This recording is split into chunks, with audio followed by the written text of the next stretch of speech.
May the words of my mouth and the meditations of our hearts be acceptable in your sight, O God, our strength and our Redeemer. Amen. Please be seated. Good morning. Good morning. And happy Easter to everyone.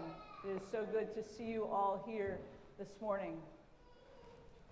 As I was reflecting on Luke's telling of the resurrection story this week, the one thing that came forward to my mind was, if an angel shows up, pay attention.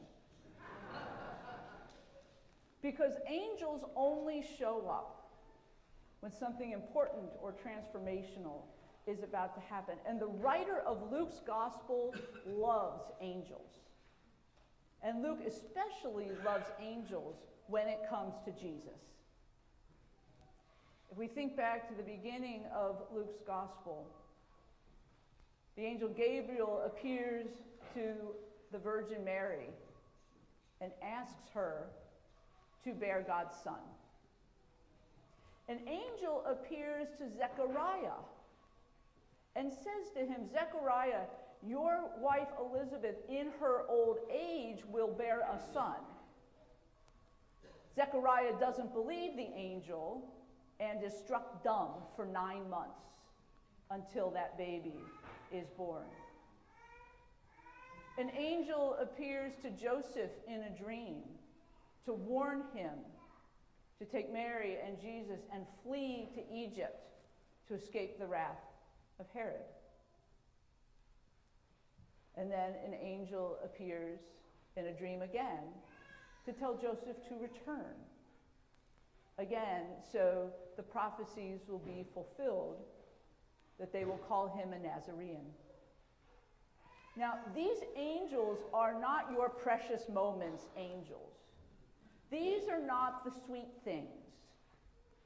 These are God's holy messengers, God's warriors.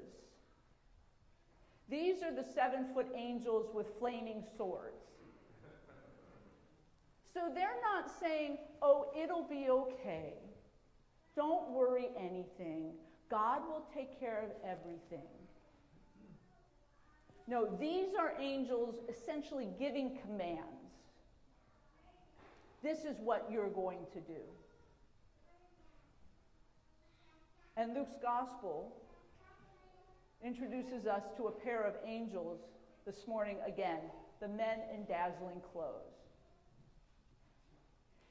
And when they say to those women who arrived, why do you look for the living among the dead? This was not sort of a kindly, caring, I know you're grieving, this has been hard for you message. This is almost scornful. Why? Why are you looking for the living among the dead? Have you not been paying attention for years?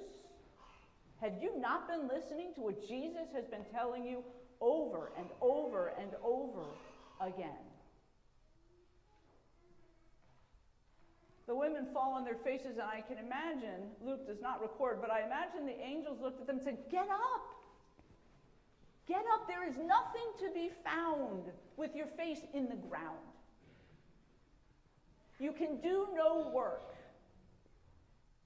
if you can't look up and stand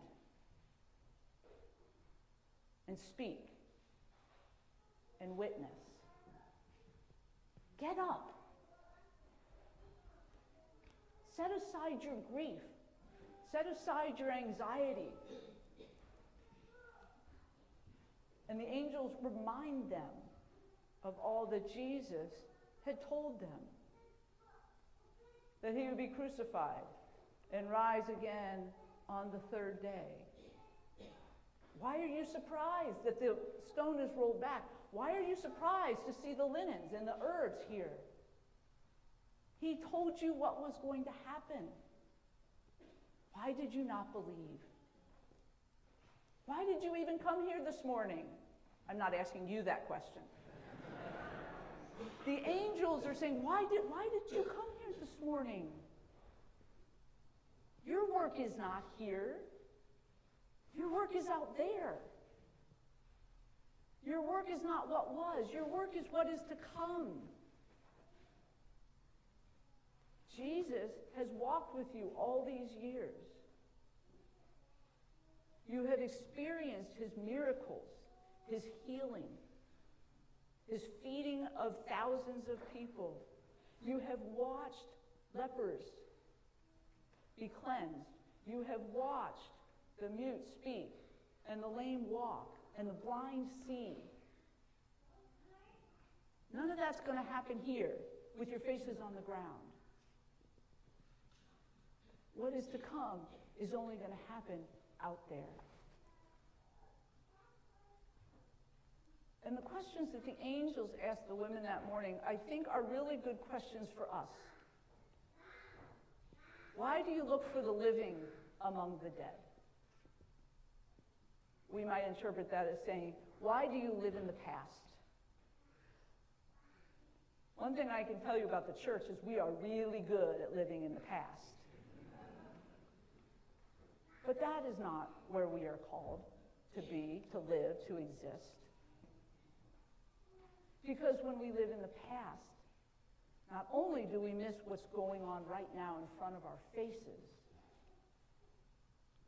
we can't even see what is to come. If we're stuck always looking behind us, always remembering the good old days, always thinking that yesterday is better than tomorrow, then we too are stuck, essentially with our faces on the ground, in fear, in trembling and uncertainty. Because God is always moving out ahead of us. God is always inviting us forward. God is always saying, look at what is out there. We're finished with this. Look at what is still to come. Look at what is still happening. God is always calling us forward. God is always giving us the strength and the courage to take that next step forward.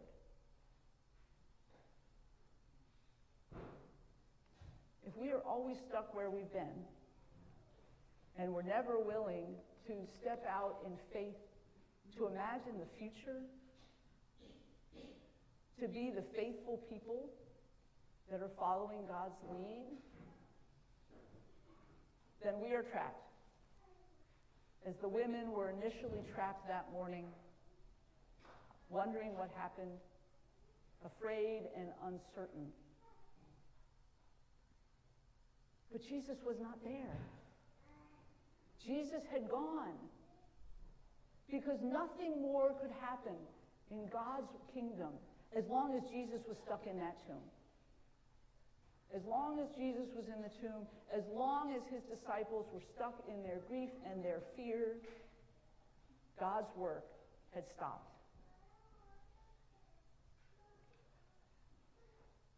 Why do you look for the living among the dead?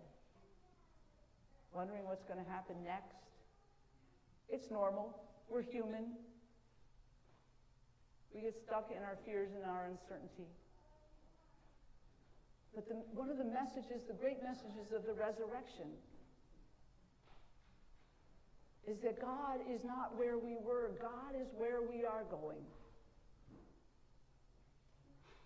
And when we step out in faith, when we walk forward in love, in community, in companionship, God is always there.